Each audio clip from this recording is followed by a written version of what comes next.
So I'm here with Matt Dunn from the Express. We're talking just in the media centre at Luzhniki Stadium, just after France have won the World Cup. Dramatic final, controversy. It had everything really that the tournament's had, and it's been, what do you think? Fantastic tournament? It's been a fantastic tournament, but I think that final especially, I think that was a treat to us journalists who've missed the summer of fun that everyone back home has had. They've had a great summer with barbecues and sunshine and watching England as fans. It's been hard work our end, but great hard work. But I think that final was just perhaps for us something for us to remember the tournament by, because I don't remember anything like it. Yeah, I mean, icing on the cake, but it actually encapsulated everything this tournament's had, hasn't it? The better team hasn't always won. There's been surprises. There've been these young players who've come out, not come out of nowhere, but Kylian Mbappe is really a star, isn't he? The first teenager to score in a World Cup final since Pelé. Yeah, absolutely. I mean, we've seen that probably birth of another great legend in the game. He could go on that far, and it shows you that for as excited as we got with our youngsters, the French youngsters are very, very good, and as much as we're going to get better in 2 years' time, unfortunately, so are the French. And of course, they're going to go into the 2020, the Euros, as favourites. But England have got a decent shout, haven't they? If they can keep working on what they've been doing well up so far, and perhaps unearth one or two more. I think so, certainly. But what we've got to remember is Gareth's doing really well to get the best out of a team that. Back in December, we were saying, how can we send this sort of squad to the World Cup? They are a bunch of kids who are still learning their way into the game. And, they'll get a bit more experience. We need some talented youngsters to really come to fruition and everyone to play. Dele Alli, for instance, has been a bit of a disappointment this trip. Players like that can get themselves together. Harry Kane can score goals all the way through a tournament rather than just at the start. Then, why not? Gareth will get the best out of them. You still sense that.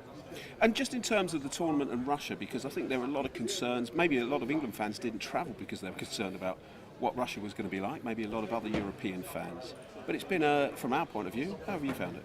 Oh no, it's been absolutely fantastic. The hotels we've stayed in have been great. We've been welcomed wherever we've gone. And it's a lot of travel because it's a big country, and so that's been tiring. But in terms of the people and the security, it's been good in almost a sense of sterile. That's my only concern. I'm not sure quite whether we've seen the real Russia or whether we've seen the Russia we were supposed to see. But what I would say is, on an individual level, waiters, hotel receptionists, people in the street, the volunteers, they've all been eager to help us, which isn't necessarily the impression of Russia that we'd have had coming out here. And of course the main thing is the football has been fantastic, isn't it? As a tournament, it's been, it's one of the best I can remember. It's been full of everything, and I think with perhaps Mbappe at the end there, adding that little spark, what we've missed is the style, because it's always great when someone grips a tournament, and that's kind of not happened this time.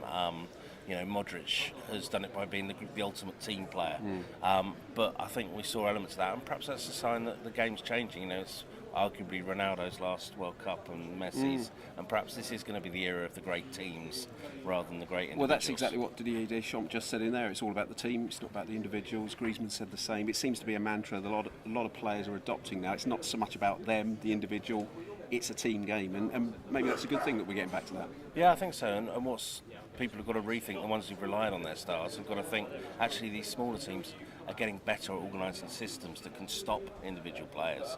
So you can't just rely on a Ronaldo or a Messi to get you through. You've actually got to play well as a team around that sort of player. And I think those stars will always be in the forefront, but I think a good coaching is going to become more and more important. Now, from the media point of view, I go back to my first World Cup, it was 1994 in America. We didn't have mobile phones, we didn't have the internet effectively. Everything's much more instant. How have you found it so far? The communication's good? Communication's good. If we're going to play hard luck stories, my first World Cup I did from a caravan back in 2006 in Germany, which was tremendous fun, but not quite how the rest of the pack do it. And not necessarily out of need, but that was it was a mixture of need. Feature. It was an offbeat feature to do with squeezing an extra one out there. I think a cunning idea from my head sports editor at the time. But like I say, it was great fun, but a little bit offbeat. But nowadays it's all very different. It's all about time. We're encouraged to get things up quickly. Before, you used to try and capture a moment and think and reflect. It's more about getting information up there as it is every day of our lives now, which is exciting at times. It's great fun. I mean, there's no bigger challenge than filing an 800-word match report on the end of a penalty shootout. It's It's been part of the excitement that sort of is part of the job. And Yeah. Colombia, when you've got to file 800 words either way when that last penalty We've goes had in or misses. a lot of last-minute winners and Yeah, goals, haven't we? exactly. So yeah. And then just generally your impressions of Russia as a country. I like. I've been to Russia. We actually came here on my honeymoon. Came on the Trans-Mongolian Railway.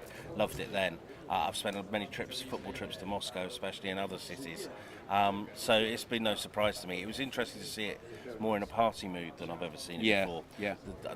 I like the sort of austere, grandiose Moscow that we normally see, but this time there was a party going on in the middle of it. It did seem a little bit odd, but no, it's been really welcoming and a really good experience. And then just finally, from an England point of view, success or failure?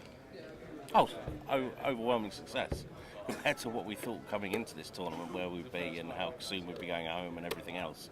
And what Gareth Southgate's managed to do between us and the players, it is more healthy, although it's a long process, but I think that is better, and as a result of which I think the fans do genuinely feel closer to the team.